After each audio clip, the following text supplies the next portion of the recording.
പൊട്ടൻ തെയ്യം. ആത്മബോധത്തിൻ്റെ അന്തസത്ത വ്യക്തമാക്കുന്നതാണ് പൊട്ടൻ തെയ്യത്തിൻ്റെ ഇതിവൃത്തം. പ്രാപഞ്ചിക തത്വങ്ങൾ വാരി വിതറിയ പുലയനു മുമ്പിൽ നമിച്ചു നിൽക്കേണ്ടി വന്ന അദ്വൈത ശില്പിയായ സ്വാമി ശങ്കരാചാര്യർ. പുലയർപ്പ് തൊട്ട് ബ്രാഹ്മണർ വരെയുള്ളവർ ആരാധിച്ചു വരുന്ന ദൈവമാണിത്. ദൃഢമായ ശൈവപുരാവൃത്തത്താൽ നിർമ്മിതം. 8 കോട്ടകളിലും 72 പുലയാടിയന്മാരുടെ സ്ഥാനങ്ങളിലും പൊട്ടൻ തെയ്യത്തിൻ്റെ സാന്നിധ്യം കണ്ടെന്ന് പറയപ്പെടുന്നു. ബ്രാഹ്മണ മേധാവിത്വത്തിനെതിരെ ശബ്ദമുയർത്തിയ അടിമയാണ് അലങ്കാരൻ. കാണരുതാത്തത് കാണുകയും കേൾക്കരുതാത്തത് കേൾക്കുകയും ചെയ്ത കുറ്റത്തിന് അലങ്കാരൻ്റെ കണ്ണുകൾ ചൂഴ്ന്നെടുക്കുകയും ചെവി മുറിച്ചു നീക്കപ്പെടുകയും ചെയ്തു. അറിവ് നേടിയതിനും കണ്ടതും കേട്ടതുമായ സത്യങ്ങൾ ഉറക്കെ വിളിച്ചു പറഞ്ഞതിനും വരേണ്യവർഗം അലങ്കാരന് സമ്മാനിച്ച പരിഹാസനാമമാണ് പൊട്ടൻ.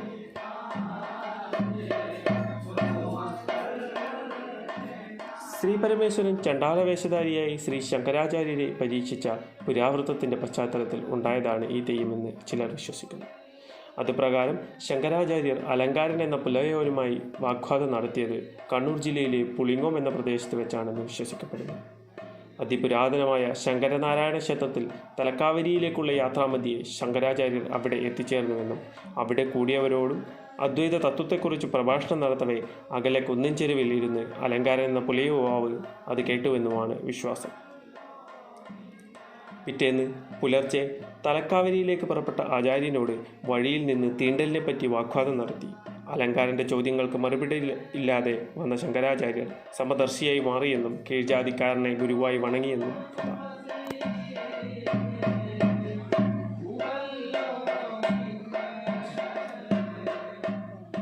ഈ യാത്രാമധ്യേ മുൻപിൽ വന്ന അലങ്കാരനോട് ശങ്കരാചാര്യർ വഴിമറി നടക്കാൻ ആവശ്യപ്പെടുന്നു.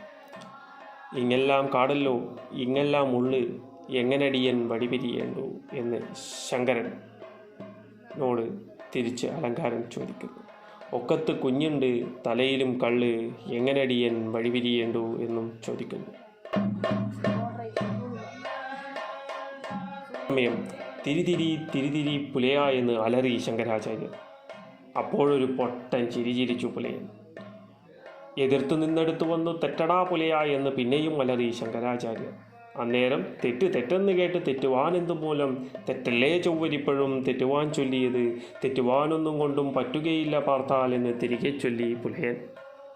ആചാര്യർക്ക് അരിശം വന്നു. സർവജ്ഞനായ തന്നോടാണ് ഈ പൊട്ടൻ്റെ കളി, എന്നാൽ ഈ കാണുന്നതൊന്നുമല്ല കാണിക്കുന്നതുമല്ലവൻ എന്ന രഹസ്യം അപ്പോഴും അദ്ദേഹം തിരിച്ചറിഞ്ഞില്ല. മാറുവാൻ പറഞ്ഞത് ദേഹത്തോടോ അതോ ദേഹിയോടോ? ദേഹത്തോടാണെങ്കിൽ ദേഹം ജഡമാകുന്നു ശങ്കര, ഇതിനു മാറുവാൻ ശേഷിയില്ല. ഇനി ദേഹിയോടാണെങ്കിൽ ദേഹി സർവം വ്യാപിയാകുന്നു ശങ്കര, അതിനും മാറുവാൻ ശേഷിയില്ലെന്ന് ഒരു പുൽക്കൊടി ചൊല്ലിക്കൊടുത്തു ശങ്കരനോട്. അതും കേട്ടതില്ല ശങ്കരൻ. വീണ്ടും കേട്ടു തുടങ്ങുന്നു പുലയപ്പാട്ട്. സംസാരസാഗരത്തെ പറ്റിയുള്ള പാട്ടാണെന്ന് ശങ്കരൻ ഞെട്ടലോടെ തിരിച്ചറിയുന്നു. ആറും കടന്ന് അക്കരെ ചെന്നാൽ ആനന്ദമുള്ളവനെ കാണാമെന്ന് ചൊല്ലുന്നു പുലയൻ. അതായത് 6 ആധാരചക്രങ്ങളും കടന്നു ചെന്നാൽ സഹസ്രാര പത്മമെന്ന ആനന്ദസ്വരൂപമായ ഈശ്വര സാക്ഷാത്കാരത്തിൽ എത്തിച്ചേരുന്നു എന്ന് സത്യം. ഒടുവിൽ തിരിച്ചറിഞ്ഞു ശങ്കരൻ. ഇതാണ് പ്രബലമായ ഐതിഹ്യം പൊട്ടൻ തെയ്യത്തെ സംബന്ധിച്ചുള്ളത്.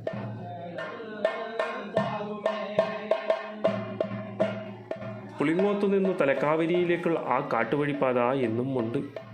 ഒരേ വഴിയിൽ നിന്ന് ബ്രാഹ്മണനും പുലയനും സംസാരിക്കുന്നത് ശരിയല്ലെന്ന് ശങ്കരാചാര്യൻ്റെ ശാഠ്യം മാറ്റാൻ അലങ്കാരൻ തൻ്റെ മാടിക്കോൽ കുറുകെ വെച്ച് 2ആയി പകുത്ത വരമ്പാണ് ഇടവരമ്പെന്നറിയപ്പെടുന്ന സ്ഥലമെന്നും ഐതിഹ്യമുണ്ട്. പൊട്ടനാണെങ്കിലും സ്പഷ്ടമാണ് തെയ്യത്തിൻ്റെ പറച്ചിലുകൾ. 33 മരം നട്ടെന്നും അതിൽ 3 വേറിട്ടതാണെന്നും അതിലൊന്നായ കരിമരം പൂത്ത പൂവാണ് കയ്യിലെന്നും ചൊല്ലും പൊട്ടൻ.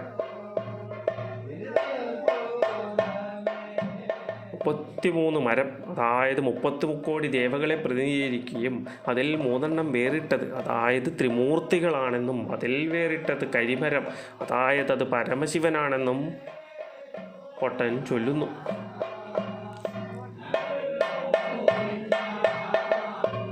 കാഞ്ഞങ്ങാടിനടുത്തുള്ള അതിഞ്ഞാലിലെ കൂർമ്മൻ എഴുത്തച്ഛൻ എന്ന നാട്ടുകവിയാണ് പൊട്ടൻ തെയ്യത്തിൻ്റെ തോറ്റത്തിലെ അർത്ഥഭംഗിയുള്ള വരികൾ പലതും കൂട്ടിച്ചേർത്തതെന്ന് വിശ്വസിക്കപ്പെടുന്നു.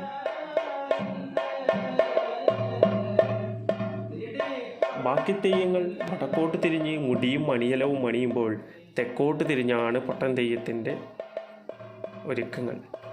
തോറ്റമാണ് പൊട്ടൻ തെയ്യത്തിന്. കത്തിയും അടിക്കോലുമാണ് ആയുധം. തലയിൽ കുരുത്തോല കൊണ്ടുള്ള മുടിയും അരയിൽ ധരിക്കുന്ന കുരുത്തോലകളും പൊട്ടൻ തെയ്യത്തിൻ്റെ പ്രത്യേകതകളാണ്. അതുപോലെ സാധാരണ തെയ്യങ്ങൾക്ക് കണ്ടുവരാറുള്ള മുഖത്തെഴുത്ത് ഈ തെയ്യത്തിനില്ല. പകരം മുഖത്ത് നേരത്തെ തയ്യാറാക്കിയ മുഖാവരണം, പാള കൊണ്ടുള്ള മുഖാവരണം അണിയുകയാണ് പതിവ്. വയറിലും മാറിലും അരി അരച്ചു തേക്കുന്നതും പതിവാണ്. ഉടലിൽ 3 കറുത്ത വരകളും കാണാം. ചെമ്പകം, പുളിമരം തുടങ്ങിയ മരങ്ങൾ ഉയരത്തിൽ കൂട്ടിയിട്ടുണ്ടാക്കുന്ന കനലിലും കത്തുന്ന വെലേരിയിലുമാണ് പൊട്ടൻ തെയ്യം മാറി മാറി ഇരിക്കുകയും കിടക്കുകയുമൊക്കെ ചെയ്യുക. സാധാരണഗതിയിൽ തലേ ദിവസം പൊട്ടൻ തെയ്യത്തിൻ്റെ തോറ്റം തുടങ്ങുന്ന സമയത്താണ് ഈ മേലേരിക്ക് വേണ്ടിയുള്ള മരങ്ങൾ കൂട്ടിയിട്ട് തീ കൊടുക്കുന്നത്. പിറ്റേ ദിവസം രാവിലെ പുലർച്ചെ 4-5 മണിയാകുമ്പോഴേക്കും ഇവ ഏകദേശം കത്തി കനലായി മാറുകയും ആ സമയത്താണ് പൊട്ടൻ തെയ്യം പുറപ്പെടുന്നതും. ഈ സമയത്ത് കനൽ മാത്രം ഒരിടത്ത് കത്തിക്കൊണ്ടിരിക്കുന്നവ വേറൊരിടത്ത് കൂട്ടിയിടും. ഇതിലാണ് തെയ്യം മാറി മാറി ഇരിക്കുന്നതും കിടക്കുന്നതും. ഈ കത്തുന്ന തീയിലിരിക്കുമ്പോഴും കുളിരണ്, വല്ലാതെ കുളിരണ് എന്നായിരിക്കും പൊട്ടൻ തെയ്യം പറയുക. സമൂഹത്തിലെ ജാതി മത വർണ്ണ വ്യത്യാസങ്ങൾക്ക് നേരെ പരിഹാസം പ്രധാന ആയുധമാക്കുന്നുമുണ്ട് പൊട്ടൻ തെയ്യം.